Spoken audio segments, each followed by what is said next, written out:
பாண்டிச்சேரியில பொது மீட்டிங்ல பேசும்போது விஜய் அவர்கள் வந்து ரேஷன் கடை இல்ல அப்படின்னு சொல்லி அங்க பேசியிருக்கிறாரு. உடனே சமூக வலைதளங்கள்ல வந்து ஒன்றும் தெரியாம பேசுறாரு, எழுதி கொடுத்தது பேசுறாரு, அவருக்கு ஒண்ணுமே தெரியல அப்படிங்கிற மாதிரி நேற்று பேச ஆரம்பிச்சிட்டாங்க. நேற்று இருந்து இன்னைக்கு வரைக்கும் எல்லாம் பேசிட்டு தான் இருக்காங்க.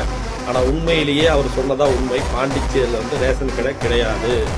அதுல இங்க தமிழ்நாட்டில் கொடுக்கற மாதிரி ரேஷன் கடைக்கு வரக்கூடிய மானியத்தை தான் வந்து அந்த கவர்மெண்ட் வந்து பாண்டிச்சேரி கவர்மெண்ட் வந்து அங்க இருக்கிற மக்களுக்கு வந்து ரேஷன் கார்டுக்கு என்ன கொடுக்குமோ அந்த மானியத்தை அவங்களுடைய அக்கௌண்ட்ல 300 ரூபாய் முதல் 600 ரூபாய் வரை செலுத்தப்பட்டு கொண்டிருக்கிறது. இதுதான் உண்மை. இதைத்தான் விஜய் அவர்கள் நேற்று பேசியிருக்காரு. இப்ப ஒரு சில இடங்கள்ல இப்ப 2024க்கு பிற்பாடு ஒரு சில இடங்கள்ல வந்து ரேஷன் கடை திறக்கிறதுக்கு 1-2 திறக்கிறாங்களே ஒழிய வேற எல்லாம் ஒண்ணும் கிடையாது. அங்க தமிழ்நாடு மாதிரி அங்க புதுச்சேரி ஃபுல்லா வந்து ரேஷன் கடை இருக்குங்கிறது கிடையவே கிடையாது.